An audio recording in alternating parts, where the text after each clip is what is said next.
With the San Jose Sharks officially in offseason mode, what are the three biggest questions surrounding the Sharks as Mike Grier tries to build on what was a terrible season?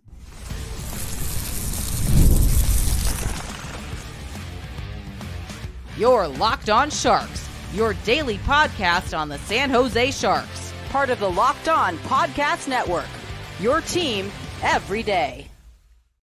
Hello, welcome to Locked On Sharks, the premier hockey podcast covering your favorite team in the Bay Area. My name is JD Young, contributor at San Jose Hockey Now. I want to thank you for making Locked On Sharks your first listen. Again, proudly part of Locked On Network, we cover your team every day. If you want to be an everydayer, all you have to do is just follow wherever you get podcasts, or you can watch this on YouTube as well.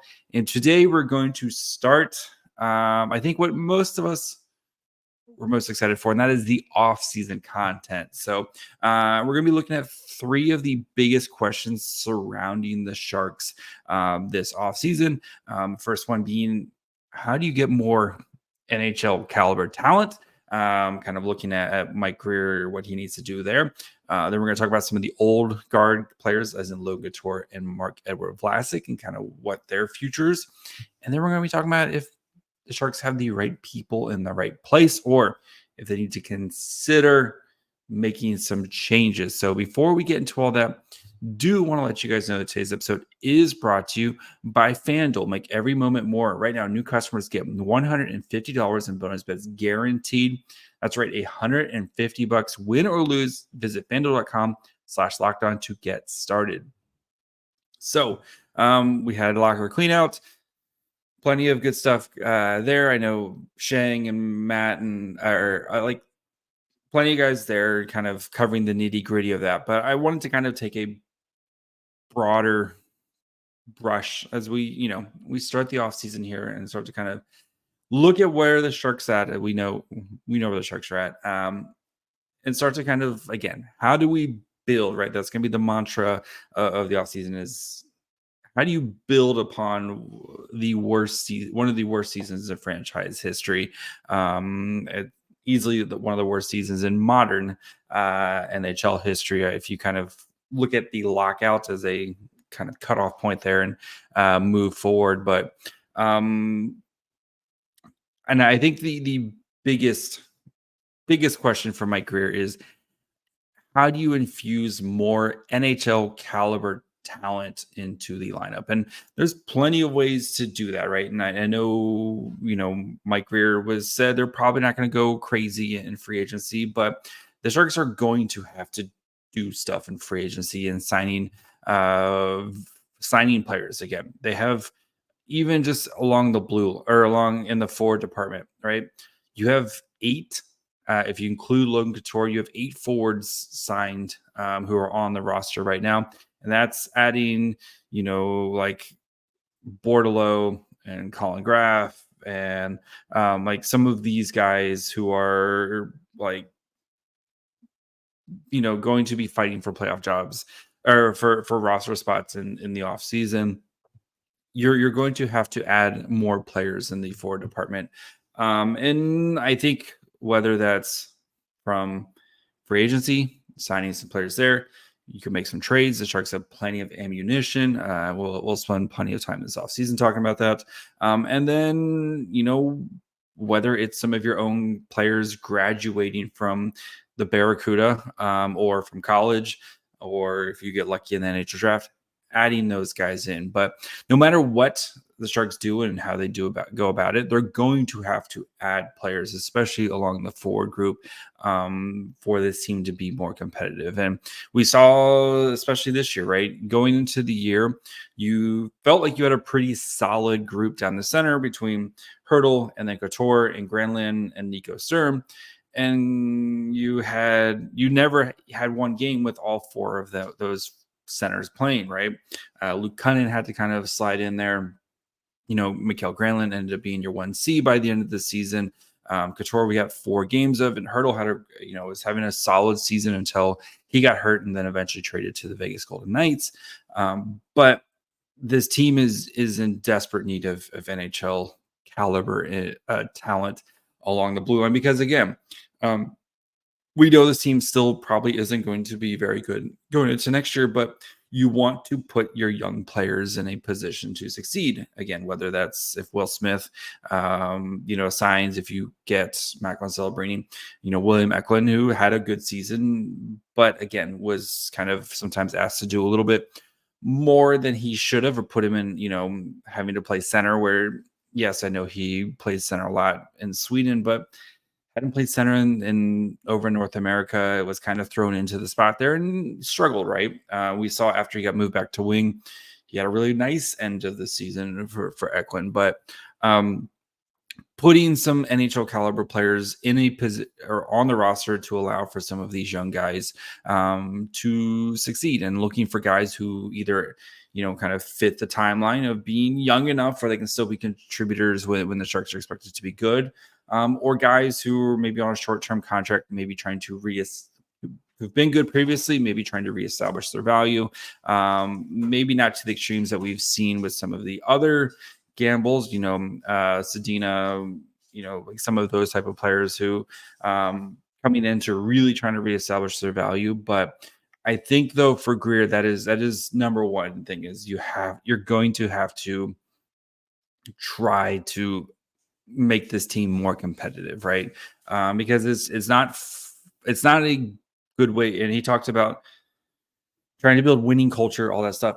When you're getting blown out 7-2 or whatever, like on a weekly basis, it's hard to build winning habits when the games just get out of hand right away. And we knew what this roster was going to be, and 1000% please team tank.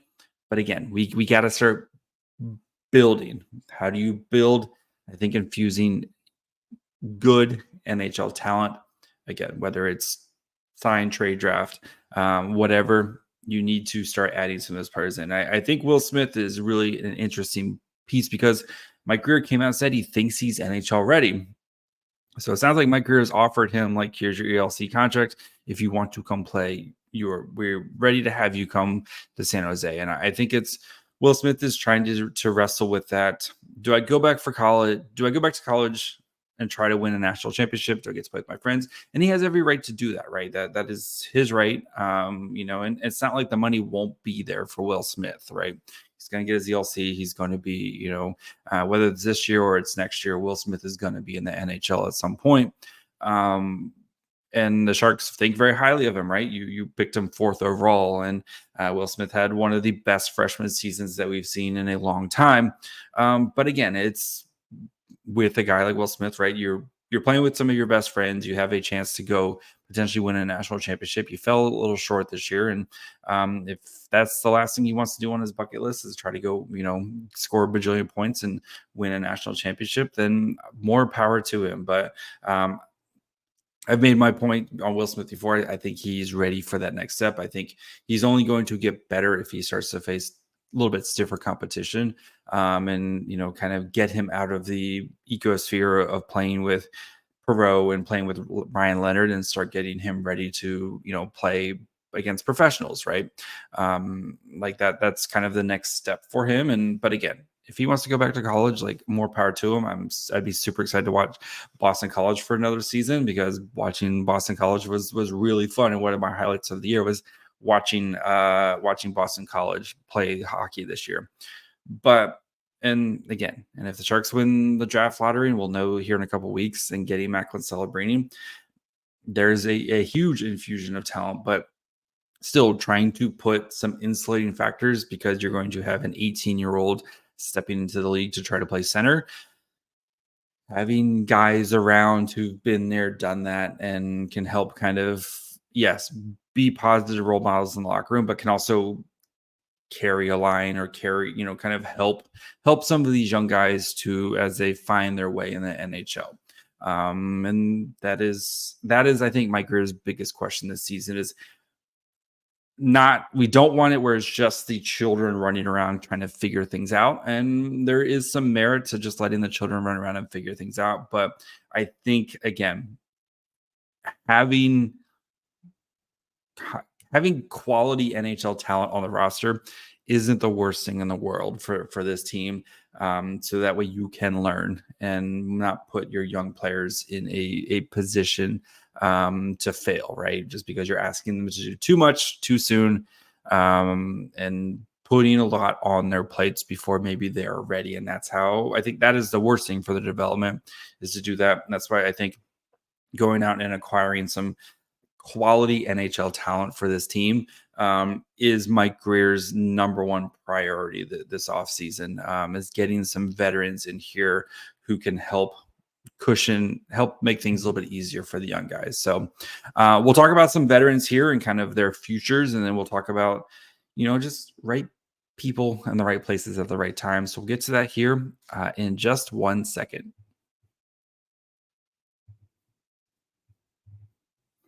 It's playoff time in the NBA and NHL. Baseball's in full swing, and FanDuel is your place to bet on every game. Right now, new customers get $150 in bonus, but it's guaranteed. That's $150 win or lose. You can bet on everything from slap shots to home runs to slam dunks, all in an app that's safe, secure, and easy to use. So what are you waiting for? Visit FanDuel.com/lockedon to make your first bet an automatic win. FanDuel, America's #1 sportsbook. And if you are in the need of some new life insurance, Policy Genius is the place to go. They save you time and money so you can provide for your family with a financial safety net starting today. With Policy Genius, you can find life insurance policies that start at just $292 per year for $1 million of coverage. Some options even offer same-day approval and avoid unnecessary medical exams.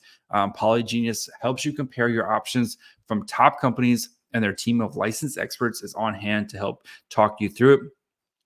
Your work life insurance policy may not offer enough protection for your family's needs, and even worse, if they may not come with you when you leave your job. So they have no incentive to recommend one insurance over the other, so you can trust their guidance.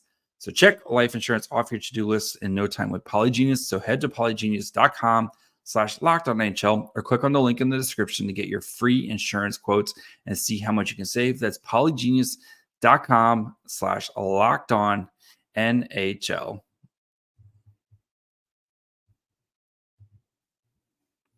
All right. I think the other big burning question for the Sharks this offseason is your veterans, your kind of remnants of the old core, right? You have, and those are Logan Couture and Marc-Edouard Vlasic. It's very much like the Back to the Future picture. If you have the, look at when the Sharks went to the Stanley Cup last time, and everyone's fading away except for Couture and Vlasic are the only ones left from that photo. And Logan Couture, who we'll start with Couture before we talk about Vlasic. So Couture, who missed most of the season except for 5 or 6 games this year, did say at his availability, he's feeling better. He's expecting to continue to rest and recuperate and start kind of getting back on the ice in July, with the hope that he can be ready to go for training camp. That's kind of the goal. And there's a very real possibility that this was just an abnormality for Couture, and he's back to being, Logan Couture-ish. Maybe, as he's starting to kind of hit the, very deep into the back nine of his career here. But if Couture is, your 3C, which I think is kind of the perfect role for him, you have Granlund, whoever else the Sharks are able to add this offseason, whether it's via their draft picks or free agency, but having Couture kind of settle into that 3C role. And there's a very real world that he's kind of does that. And maybe we get 80% of Logan Couture, for the rest of his career here, as he does have. So he'll have 3 years left at his $8 million contract.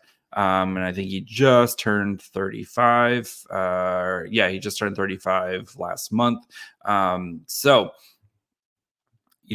very real possibility Couture's back, but there's also a very real possibility that Logan Couture is just never able to kind of get over this injury, right? And we saw this year with what happened when you expected Couture to be a huge part of the team this year.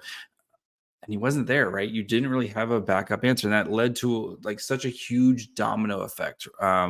You looked at like guys like Ryan Carpenter and Justin Bailey, right? Carpenter and Bailey were supposed to be some of your best AHL talent.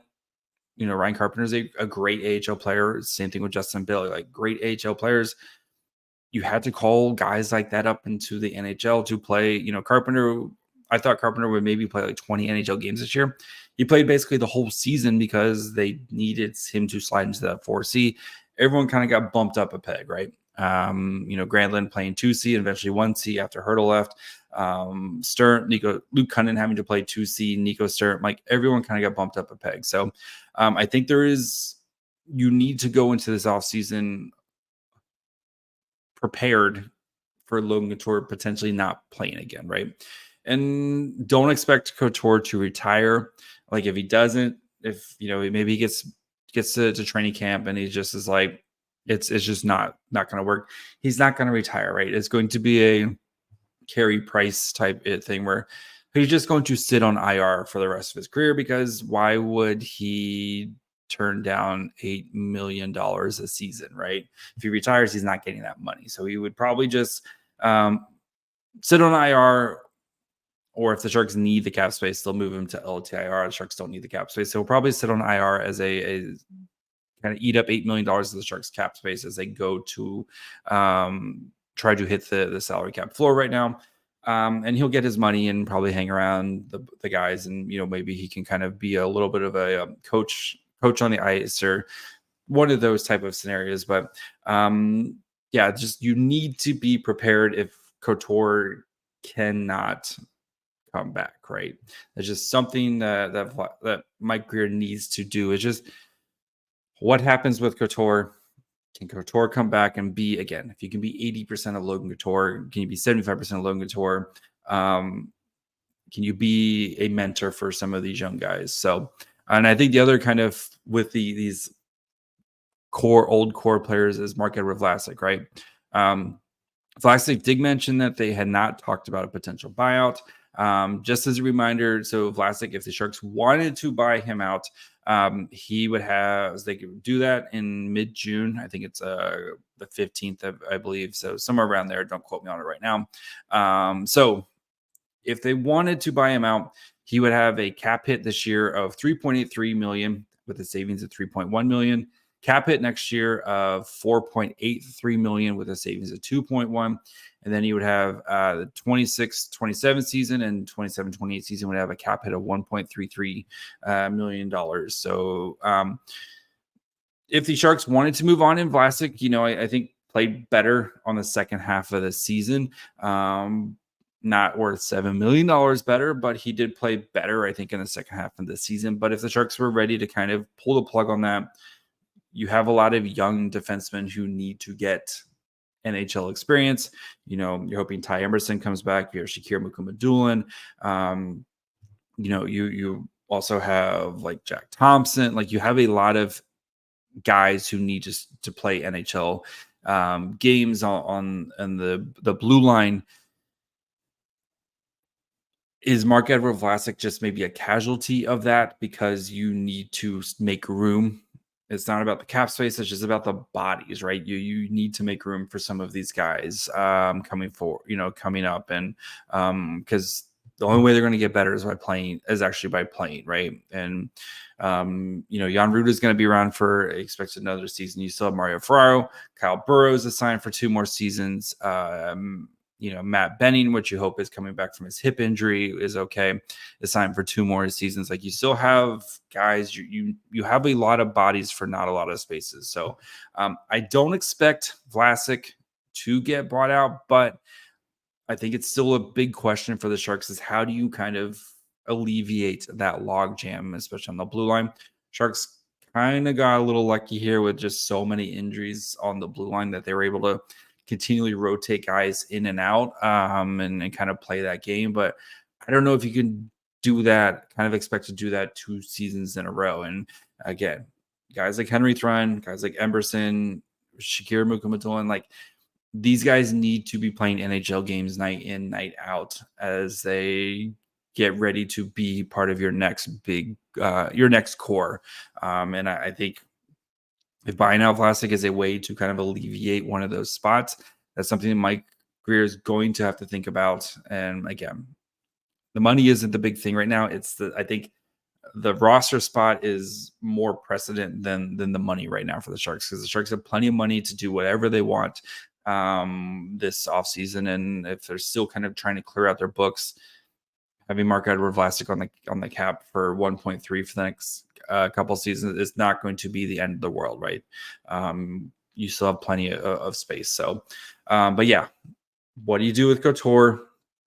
What plan for Couture if he's not going to be there, and what do you do with Vlasic to maybe try to alleviate a ace roster spot along the blue line? So we'll talk about kind of more bigger picture of the right people in the right places here in just 1 second.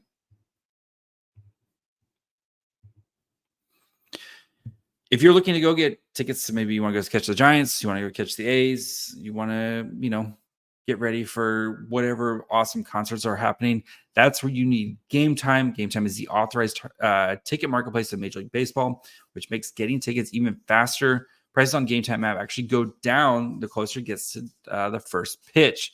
I love about Game Time is you can actually see what your seats are going to look like. Not at Oracle, that there's a bad seat in the park, but you want to know what you're going to look like. Maybe you want to sketch part of the game. You want to look onto the bay. Nothing better than a Sunday afternoon game in Oracle.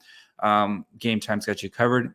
Another great thing about Game Time is you know exactly what you're going to pay. With their all-in pricing, they have what the prices are going to be when you go to check out. You're not slammed with a bunch of fees. They make it super easy for you. You can buy tickets with 2 taps. So take the guesswork out of buying tickets with Game Time. Download the Game Time app, create an account, and use code LOCKEDONNHL for $20 off your first purchase. Terms apply. Again, create an account and redeem code LOCKEDONNHL, LOCKEDONNHL for $20 off. Download the Game Time app. Last minute tickets, lowest price guaranteed. All right. And the last big question is, do the Sharks have the right people in the right places? And I think this mainly kind of comes down to the coaching staff, right? And Mike Grier said, they're kind of taking all the information in. Barracuda just finished their season. They're going to have sit downs with all the kind of coaches and, kind of have their exit interviews. But, I think the 2 big people here is David Quinn and John McCarthy, right? And are these the right people at the right time? And I'm willing to give, I think, David Quinn a pass this year, right? Everyone knew what this season was for the Sharks. We all knew it was going to be a tough season. And I think, there's plenty of stuff I've had quibbles about with Quinn, about usage and guys here and there and stuff like that. But overall, again, with the quality of the roster that this team had, I think David Quinn does get another year. And I think with Quinn going into next year, you kind of say, you know what, this season was bad. Everyone knew this was bad. The Sharks were set up to have a bad season on purpose. But again, going back to this step, question number 1 is the infusion of NHL talent. And again, I don't expect the Sharks to be a playoff caliber team, but can you build upon what from this year, right? Take the lessons that we had this year of, getting the doors kicked, blown off and losing 7-2. Can we cut that down from once a week to once a month type of situation with better talent, right? And I think that is the thing for Quinn, right? And you saw guys like Eklund. Eklund had a great season. You saw him, continue to be, kind of grow, develop. He was used in all situations. He got a chance to prove himself. And yes, maybe he got bumped down to the 4th line or stuff like that. That's going to happen. And we get, I think sometimes me, myself, and we as fans, we get a little over, kind of caught up in that. But overall, though, I think Eklund, we have to be excited with Eklund's development. And a lot of that has to go with, yes, he's a very talented player, but kind of what he learned on the Barracuda, what he's learned with the Sharks, right? Having And we're going to have more guys like that coming through. So I'm willing to give David Quinn another season with the hopes that, like, yes, this team is going to be bad, but it will still be better. So can we be more competitive night in, night out? Maybe not having minus 150 goal differential. And instead of being the worst team in the NHL, can you be like 6 through 10 worst, right? Kind of as you're continuing to build. I think that is going to be that's a big question. Is David Quinn the right person at the right time? I don't when the Sharks are good, I don't expect David Quinn to be here because I think he'll just have probably accumulated too many losses. Like that's just unfortunately the nature of coaching is, right? You're judged by your wins and losses. And this year I'm willing to give him a pass. If we have another season like this, even where you're getting blown out constantly, then I think that's a conversation for a different day. Same question goes to John McCarthy, right? You look at kind of like we talked about with Couture. That team had higher expectations, right? This was supposed to, they basically came out and said it. This was supposed to be a playoff team in the Pacific Division. They ended up finishing last in the Pacific Division. And yes, you lost pieces like Ryan Carpenter and Justin Bailey and, some of these other kind of AHL, NHL guys. But what is McCarthy the right person at the right time for the Barracuda? And, going back to McCarthy's hire, I was very excited for him because of his development piece, right? And maybe that's just the goal of the Barracuda right now is we don't really care about wins and losses. We just want our players to develop. And you can point to a lot of their players developing really well, right? William Eklund played a season with the Barracuda. And yes, he probably could have played a season in the NHL, but like I just mentioned with William Eklund, now he's playing all situations. You can play him on the penalty kill. You can play on the power play. I think his defense has come along very well, and I'm excited to see Eklund continue to grow in the defensive end. And the playmaking's still there, right? The shot has been one thing that has developed a ton from his time on the Barracuda. You look at guys like Shakir Mukhamadullin, great season with the Barracuda. Again, very talented player, but first full season in North America, you're seeing his game getting ready to be an NHL game. And even in his 3 games in the NHL, you saw he was basically ready to go. But the Sharks, again, continuing to be kind of slow and meticulous with their development process. Ethan Cardwell, an amazing rookie season out of him, right? And like, got to be excited for his development as he's a young player who is playing in all situations for the Barracuda and has a chance to do the same thing for the Sharks and be a really high energy third line forward for the Sharks. Even the goalies, right? And I know the goalies have had a rough season, but a guy like Georgi Romanov, who first year in the NHL or first year over here, his plenty of athleticism and stuff, but the way he has really grown and developed this season speaks to the coaching staff, right? Was playing NHL games by the end of the season. Yes, I know he was brought into the NHL, but he played well in his limited time there. And even by the end of the season in the AHL, is facing ridiculous amounts of shots and making a lot of saves. And, was one of the positive notes for the Barracuda this year. So, if the Barracuda, though, I think that's the big question, right? Do you want to develop players and focus on development and maybe sacrifice wins and losses? Or do you want to maybe start winning some games, maybe relying on veterans a little bit more, putting your players in a winning culture, but maybe you're not kind of getting the full development out of them, and guys aren't getting play in all situations, et cetera, et cetera. So I think it's a big question for Grier going forward is, do you have the right people in the right place at the right time? And so we'll see what happens with those. I still, I think Quinn is safe. I think McCarthy, there'll definitely be some conversations about if this is the right spot. Maybe we want to move him back into the kind of development team and find more of a, experienced AHL coach who can kind of come in and try to get some more wins and losses. So more wins with this roster, because the roster does have talent on it. But again, like they're also one of the youngest rosters in all of the AHL. So, but yeah, I think those are kind of the big burning questions for the Sharks organization this off season and how that's what we're going to spend the rest of the summer trying to figure out is how do we answer these questions? How do we get more NHL caliber talent? What do we do with Couture? What do we do with Vlasic? Do we have the right people in the right place? So those are kind of 3 questions you want to keep in your mind as we kind of discuss some of these big topics going throughout the offseason. So yeah, make sure you guys are following along wherever you get podcasts. And of course, you can watch on YouTube as well. We'll be back tomorrow. Probably starts doing some of our player breakdowns. We'll have some more draft profiles coming this week. Maybe we'll dig into some free agency, all that fun stuff. So make sure you guys are following wherever you get podcasts. Like I said, watch on YouTube. You can follow the show on Twitter, Facebook, and Instagram at Locked On Sharks. You can follow me on Twitter at MyFryHole. Till tomorrow. Bye, friends.